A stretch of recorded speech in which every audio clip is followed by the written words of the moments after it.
Hello, my name is Clancy and I'm Managing Editor of Engaged Investor and Pensions Insight magazines. I'm here today with Andrew Kirton, who is Global Chief Investment Officer at Mercer. Andrew was of course featured in Pensions Insight's top 50 most influential people in pensions and has kindly agreed to be interviewed today. We're going to be speaking about pension fund investment themes for 2011. Andrew, welcome. Thank you. What investment themes for 2011 in terms of opportunities and risks do you broadly anticipate for pension funds? Well, I think now is a very interesting time for pension investment globally. The fallout that we've seen from the financial crisis has actually, on the one hand, created a large number of investment opportunities. I can talk about one or two of them.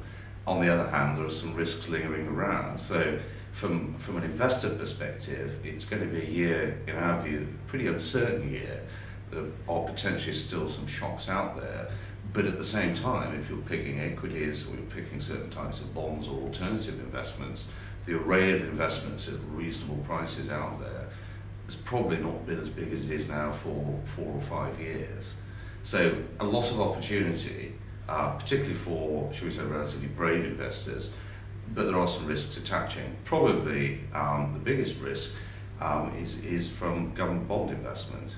For pensions, it's the least risk asset class, but there are some issues on pricing, particularly in this market. We think gilts and index-linked gilts are expensive. So in a way, a sort of perverse, perhaps, situation where your least risk asset class is costing you a lot of money, but some of the growthier type asset classes, which have a use, have purpose within a pension scheme, more opportunity that we've seen for some time, all sort of wrapped in quite a high degree of uncertainty. That's right. Do you think there's a paradox at the moment, which is that trustees are risk averse for understandable reasons, but as a group they're taking massive risks on bonds? They're steered towards bonds by consultants and government as a match for their liabilities, but this type of herd movement could contribute to creating a bubble. Well, we think in index-linked gilts it is contributing to create a bubble, and that's a very limited market. And index-linked gilts, for the vast majority of defined benefit pension schemes, constitute a fair proportion of what trustees would consider least risk assets. So if you want to take risk off the table, if you want your assets to behave like your liabilities, then you're going to invest in index-linked gilts and conventional gilts, and both are expensive in our view. Particularly the index-linked gilts.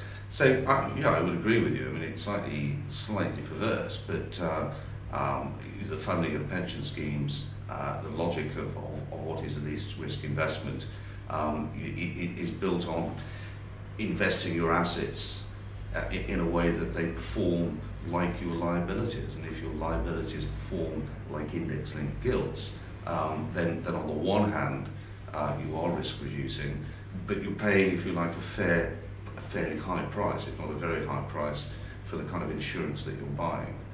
I'm kind of not quite sure I go with you on consultants forcing clients down this road. I think that I can't speak for competitors, but certainly we see a real appetite out there amongst trustees not to sort of knee-jerk de-risk at any price, but to finesse it.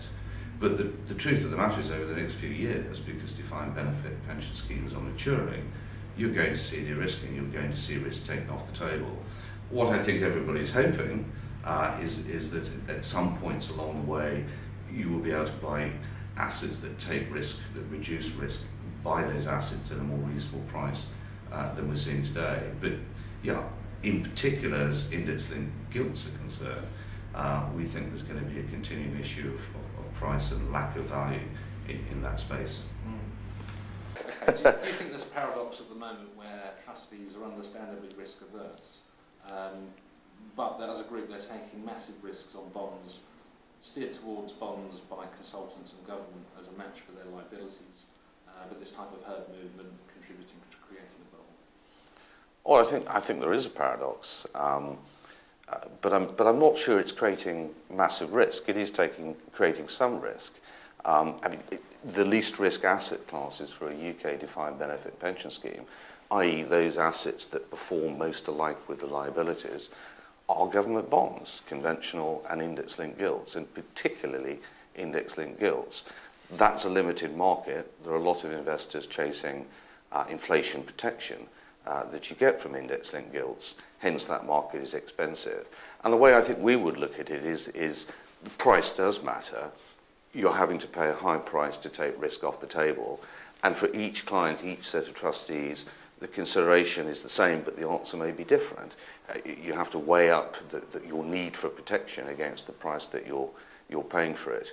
But yes, I mean, we think in index-linked gilts, we think they're expensive, and we think there's a real appetite out there to find other ways of taking risk off the table, or at least mitigating risk, whilst avoiding plunging headlong into expensive assets such as index-linked gilts. But the key thing here is that there are some investors that really have to pay the price, that there is good reason for some to be at the head of the queue in buying what look like expensive assets. And the way we would look at it with clients is first to examine what is your need to take risk off the table. Can you finesse it? Can you behave flexibly over the period ahead? Do you think 2011 will see an easing of the global recession or a worsening? Was an easing. I think the recession has ended in substantial parts of the world. I mean, there never really was a recession in the East, which is a powerhouse of growth. The US now appears to be moving ahead pretty sprightly, and the UK economy again. I mean, we would expect to see growth in the UK this year. Germany, we've all read the headlines in the last week or two about how Germany's recovering. I mean, the recovery has been gradual, given the depth of the recession, but the recession hasn't really been the type of recession we're used to. The type of recession we've seen over the last 30 years has generally been about inflation, has been about economies overheating and the brakes being slammed on with high interest rates.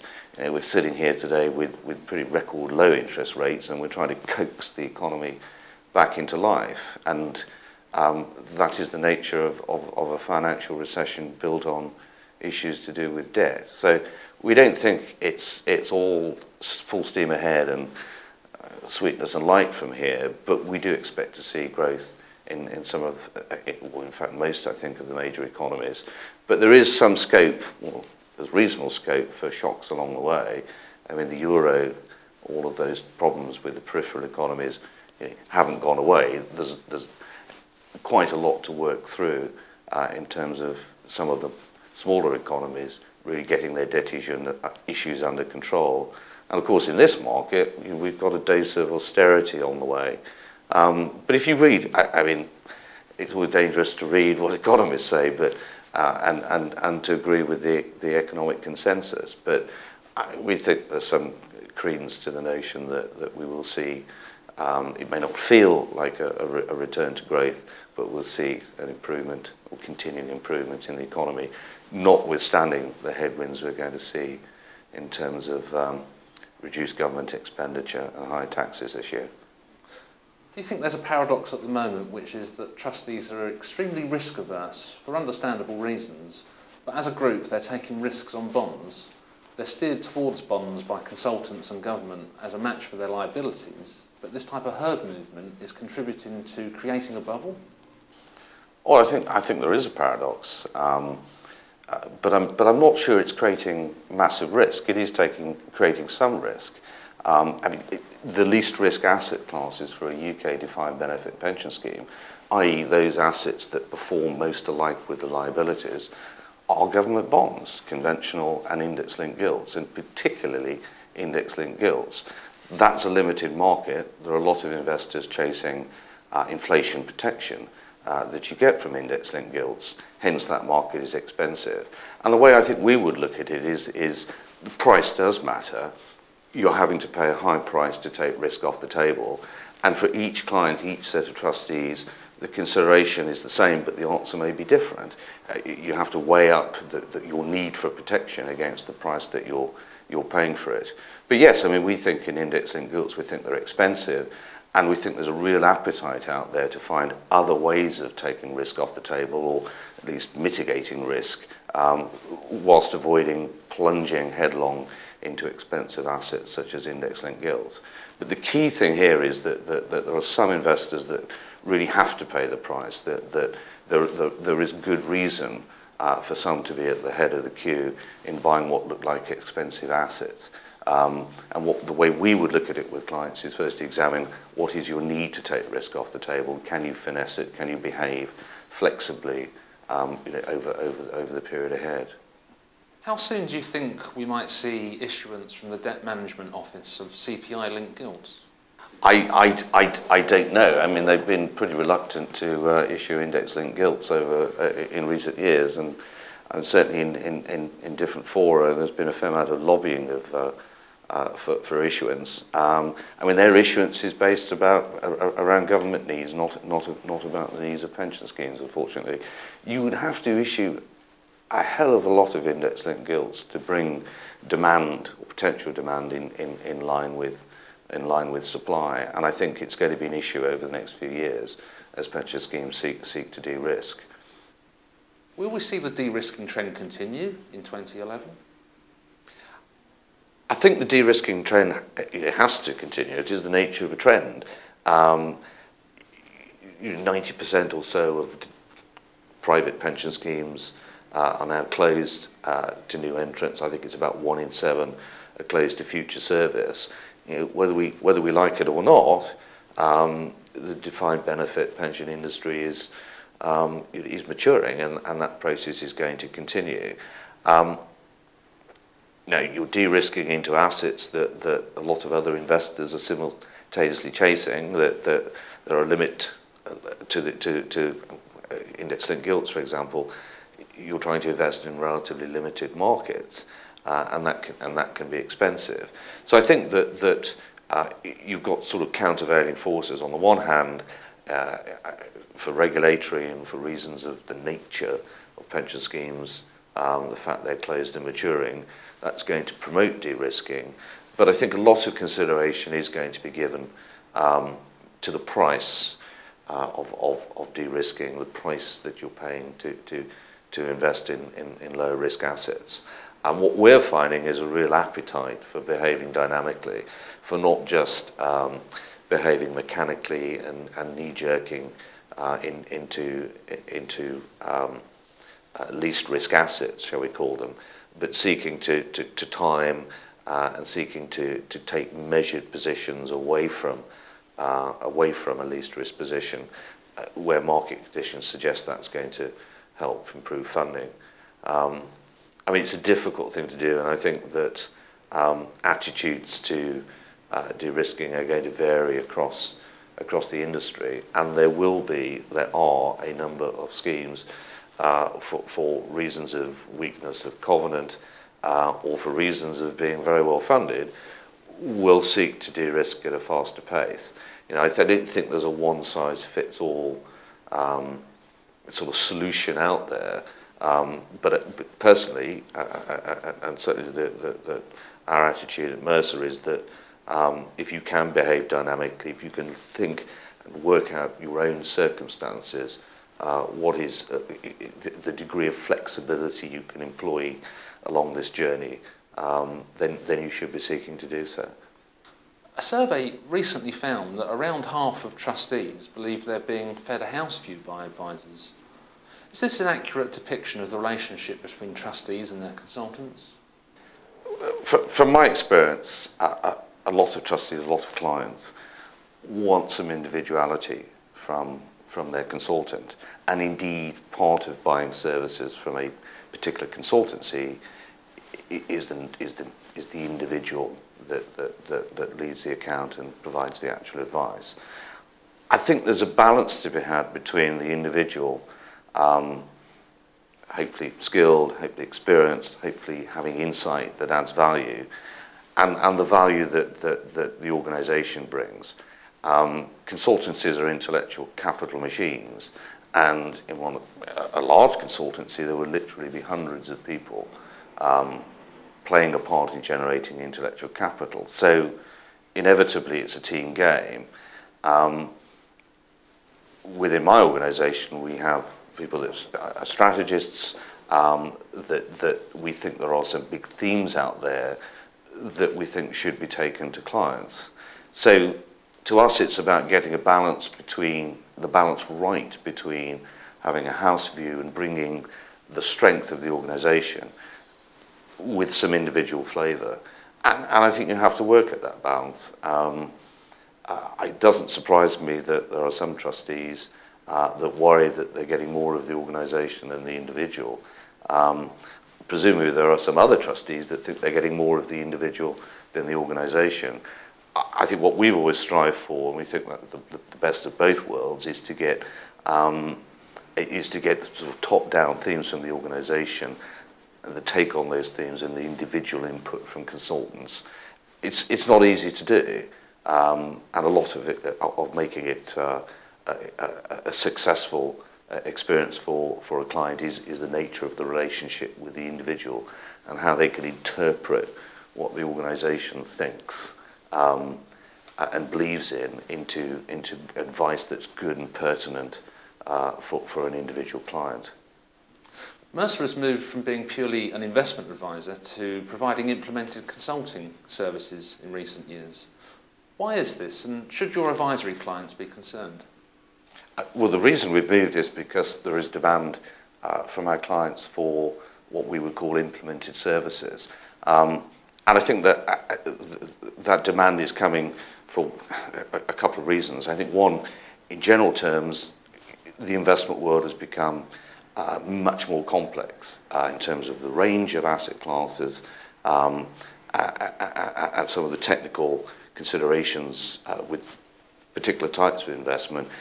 It's arguably more complex than it was 10 years ago, and certainly more than 20 years ago.